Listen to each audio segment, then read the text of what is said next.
Hahaha, apa kabar sahabat artikel view?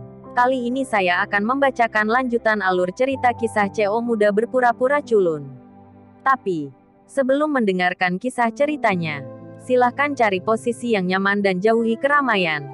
Dan jangan lupa pasang headsetnya. Dan inilah alur cerita kisah CO muda yang berpura-pura culun. Episode 387, Kisah CO muda yang berpura-pura culun. Setelah turun dari bus, Ariel memanggil Adrian, dan ketika dia tiba di gerbang villa, itu wajar untuk dihentikan oleh penjaga keamanan. Ini bukan komunitas biasa, dan tidak semua orang bisa masuk begitu saja. Kecuali pemiliknya telah mendaftar terlebih dahulu, atau mereka telah menyapa properti, mereka akan dibebaskan. Ketika pengemudi melihat Ariel berdiri di pintu, dia tersenyum dan berkata pada dirinya sendiri, "Dingin di tengah malam. Saya melihat berapa lama Anda bisa menunggu." Penjaga keamanan juga memiliki sedikit penghinaan di mata Ariel, karena mereka telah melihat banyak situasi ini.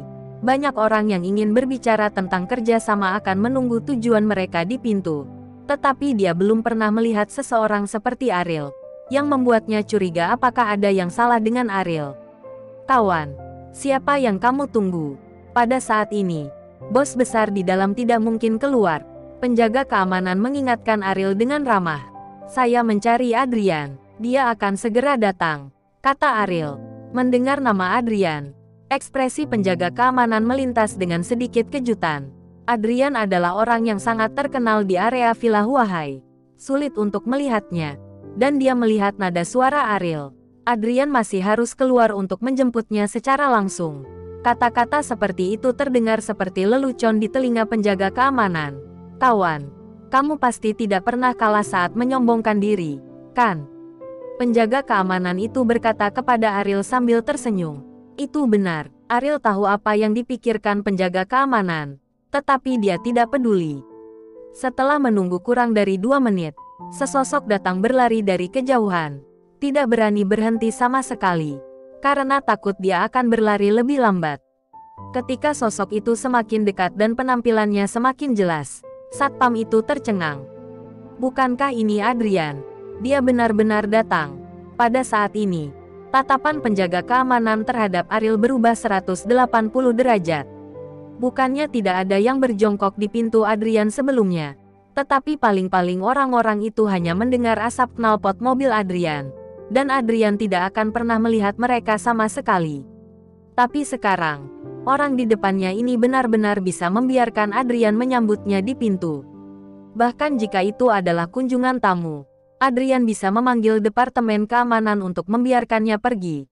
Tetapi dia datang sendiri, yang cukup untuk menunjukkan bahwa dia sangat mementingkan orang ini. "Bung, aku bercanda denganmu barusan. Jangan bawa dalam masalah." Penjaga keamanan menyeka keringat dingin dari dahinya dan berkata kepada Ariel. Ariel tersenyum dan berkata, "Jangan khawatir. Masalah sepele ini tidak perlu dikhawatirkan." Adrian berlari ke sisi Ariel, terengah-engah, tetapi di depan orang luar. Dia tidak menunjukkan rasa hormat itu, hanya berkata, "Silakan ikut saya." Di luar gerbang, saudara pengemudi menyaksikan adegan ini, dan terpana. Siapa yang tidak tahu Adrian?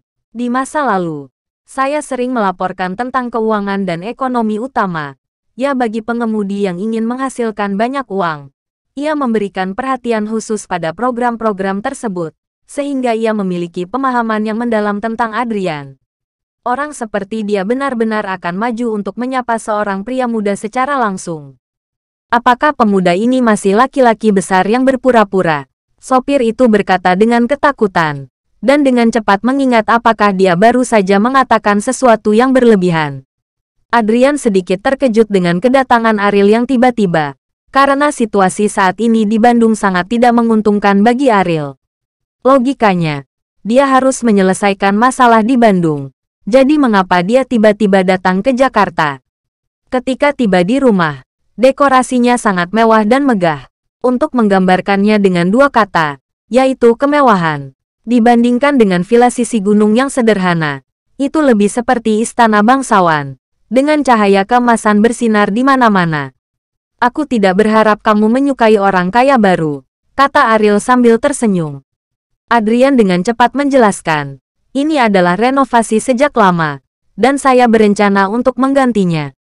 Saya di sini hanya untuk menginap selama sehari. Kamu tidak perlu terlalu gugup, kata Ariel. Adrian tentu tidak percaya ini. Dia tahu bahwa meskipun Ariel tidak ingin kembali ke rumah keluarganya, masih banyak hotel bintang 5 yang bisa dipilih. Dia sengaja datang ke rumahnya. Bagaimana mungkin menjadi penginapan yang sederhana? Tuan Ariel, Anda bisa memberitahu saya jika Anda membutuhkan sesuatu, kata Adrian. Ariel menggelengkan kepalanya. Bandung dalam masalah besar.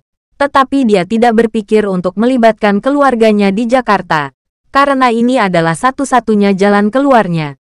Jika dia benar-benar gagal di Bandung, dia masih bisa ke Jakarta. Garis ini dapat dibalik jika perusahaan Adrian terlibat saat ini. Begitu mereka kalah, mereka benar-benar tidak akan memiliki apa-apa.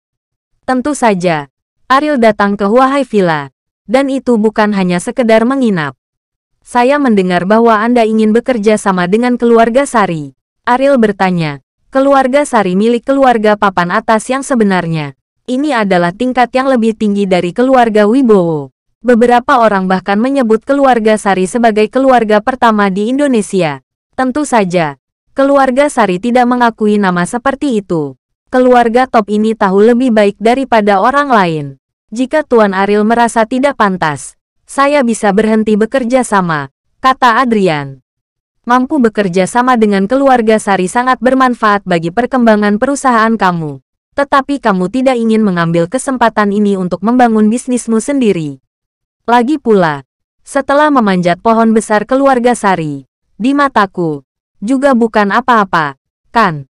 Ariel berkata sambil tersenyum. Keringat dingin muncul di punggung Adrian dalam sekejap. Dia menundukkan kepalanya dan berkata, Tuan Ariel, Adrian tidak memiliki gagasan seperti itu.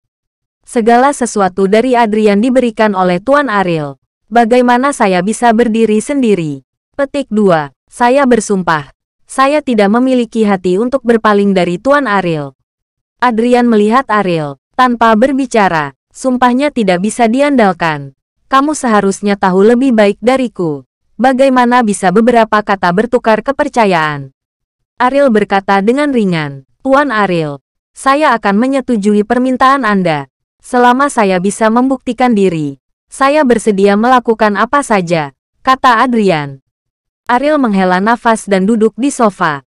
Dia menatap langsung ke arah Adrian dengan mata panas, dan berkata, kamu sangat berhati-hati sehingga kamu bahkan tidak mencari seorang istri, dan kamu bahkan tidak memiliki anak. Apakah kamu khawatir ketika kamu mengkhianatiku suatu hari, mereka akan menjadi belenggumu? Adrian mendengar dengan kata-kata ini, rambut di tubuhnya berdiri. Dia juga seorang raja berlian terkenal di Jakarta. Aku tidak tahu berapa banyak wanita yang mengambil inisiatif untuk berpegangan pada lengannya. Tapi begitu sejauh ini, Adrian belum menjalin hubungan dengan wanita manapun. Seperti yang dikatakan Ariel, dia memang takut keberadaan hubungan ini akan menjadi belenggu. Karena Adrian tidak dapat memprediksi apa yang akan terjadi di masa depan. Jadi dia hanya bisa melakukan segala kemungkinan untuk menghindari munculnya belenggu. Saya pikir pikiran kecil ini tersembunyi dengan baik, tetapi saya tidak berharap itu ketahui oleh Ariel. Tuan Ariel, saya tidak tahu. Saya sangat mementingkan perasaan, jadi saya akan sangat berhati-hati dalam hal ini, kata Adrian. Kamu tidak perlu menjelaskannya kepadaku, tetapi aku dapat memberitahumu bahwa jika kamu mengkhianatiku, bahkan jika keluarga Sari melindungimu, aku dapat menghancurkanmu dengan 10.000 cara. Kematian adalah hal termudah di dunia ini. Ariel berbicara, berdiri dan berjalan ke Adrian. Adrian sangat gugup sehingga dia tampak bernapas dengan hati-hati, hanya untuk mendengar Ariel melanjutkan, hidup ini singkat. Jangan mengambil jalan pintas. Jika tidak, langit akan membawa bencana. Sayang sekali untuk mati. Istana semacam ini bisa, ya. Tuan Ariel, Adrian pasti akan mengingat kata-kata ini, dan tidak berani melupakannya sepanjang waktu, kata Adrian. Itu saja. Mengatur kamar untuk saya akan beristirahat, kata Ariel. Adrian menghela nafas lega. Ketika dia membawa Ariel ke ruang tamu, dia melewati sebuah etalase. Selain berbagai ornamen dan kerajinan tangan, ada bingkai foto di tengah etalase. Ketika Ariel melihat bingkai foto, dia berhenti tanpa sadar. Ada 4 orang di foto itu, pasangan parubaya, dan seorang wanita yang sangat muda.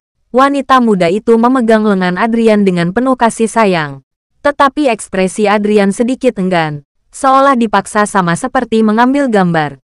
Kebetulan itu agak keterlaluan. Melihat wanita muda itu, Ariel berkata sambil tersenyum masam, "Tuan Ariel, ini adalah kakak laki-laki tertua saya dan istrinya. Itu adalah putri mereka." Adrian menjelaskan kepada Ariel, "Putri kakak laki-lakimu sudah dewasa, dan kamu belum menikah. Sudah waktunya untuk memikirkan hidupmu sendiri," kata Ariel. Bersambung.